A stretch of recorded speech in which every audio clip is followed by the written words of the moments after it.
राधे राधे प्रभु। राधे राधे भैया, कैसे हैं? बस आशीर्वाद है प्रभु का। प्रभु एक चीज हमें जानना चाह रहे थे जी। कि आजकल जो शनि की साढ़े साथी के नाम पर एक भ्रम फैलाया जा रहा है, लोगों को डराया जा रहा है, और उस डर की वजह से लोग उल्टे सुलटे उपाय करते हैं, उनको उन उपायों के बारे में कुछ भी नहीं मालूम होता। तो पहला प्रश्न मेरा ये है कि ये शनि की साढ़े साथी है क्या? देखिए, शनि की जो साढ़े साथी है, आप समझे कि शनि किसी की भी कुंडली में कर्मफल दाता है, और शनि की साढ़े साथी प्रत्येक व्यक्ति के जीवन में 30 साल में आती है। तो 30 साल का जो आपने कर्म किया है, जो लेखा जोखा है, वो उनका आपको परिणाम देने के लिए आते हैं। सिंपल वर्डों में मैं आपको बताता हूं, अगर आपकी प्रवृत्ति, आपका स्वभाव धार्मिक रहा, आपने लोगों को नहीं सताया, तो आपको शनि की साढ़े साथी कब निकल गई आपको पता भी नहीं चलता है। दूसरी चीज आती है कि आपने लोगों को सताया, लोगों के साथ व्यभिचार किया, अपने आप के साथ व्यभिचार किया, तो वो शनि की साढ़े साथी उतनी ही ज्यादा कष्टदायी होती है। तो हमने शनि की साढ़े साथी के बारे में सुना कि इसके 3 चरण होते हैं, एक उदय होता है, एक मध्य होता है, एक अस्त होता है। तो इन चरणों का क्या प्रभाव रहता है और ये कहाँ अपने शरीर पर क्या प्रभाव है? देखिए, साढ़े साथी और जो आती है किसी व्यक्ति की कुंडली में, तो 7.5 साल के लिए आती है। शुरू के 2.5 साल उदय चरण, उसके बाद के 2.5 साल आप शिखर कह लो, उसको मध्य कह लो, वो चरण हो गया। फिर सबसे लास्ट में आता है अस्त चरण। अब सबसे पहले जो उदय चरण है, वो आपके मस्तिष्क पे अपना प्रभाव रखेगा, दिमाग में आपके विचार उस तरीके से रखेगा।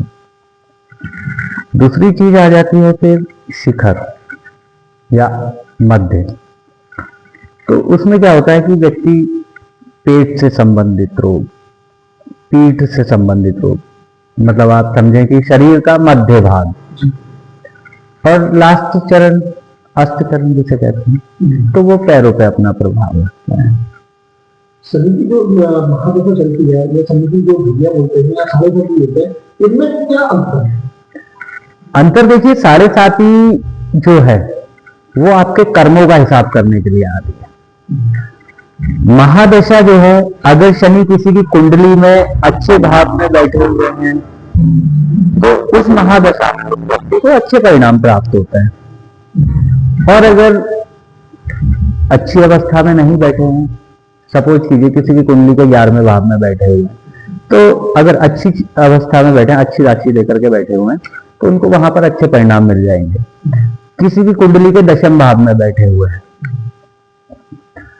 10वें भाव में नीच राशि में बैठे हुए हैं, तो जब उनकी महादशा आएगी, खासकर जब शनि की या ढैया आएगी, तो उस समय में व्यक्ति कार्यों को लेकर के ज्यादा परेशान रहेगा। तो ये 3 अलग अलग चीजें हैं, अलग अलग शनि की महादशा, साढ़े साथी और ढैया।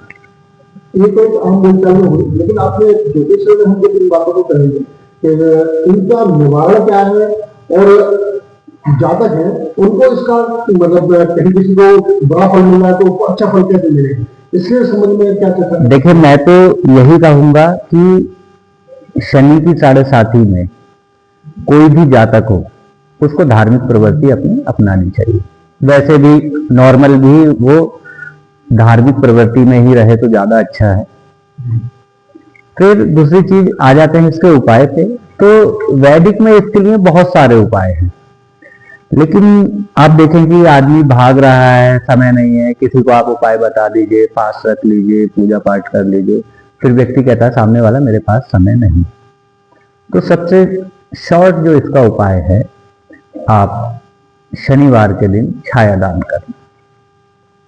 छायादान का छायादान का अभिप्राय इस चीज से है कि जो व्यक्ति आपके यहाँ शनिदान मांगने आता है, उसके पात्र में आप अपना चेहरा देख करके, और जो भी आप दान कर रहे हैं, तेल कर रहे हैं या रुपया पैसा, जो भी उसको आप दान में कर रहे हैं, अपना चेहरा देख करके उस पात्र में दान करें। वो छायादान कहलाता है।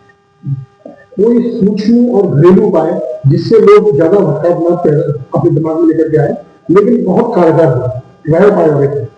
देखिए सूक्ष्म तो यही है कि छायादान हो गया। बाकी घरेलू उपाय में जैसे आप कहीं जैसे एमएनसी वगैरह में रहते हैं तो वहां पर क्या होता है कि नहीं आ पाते, बड़ी बड़ी बिल्डिंग्स होती हैं, तो वहां क्या है कि आप हनुमान चालीसा का पाठ वो नियमित रूप से करें।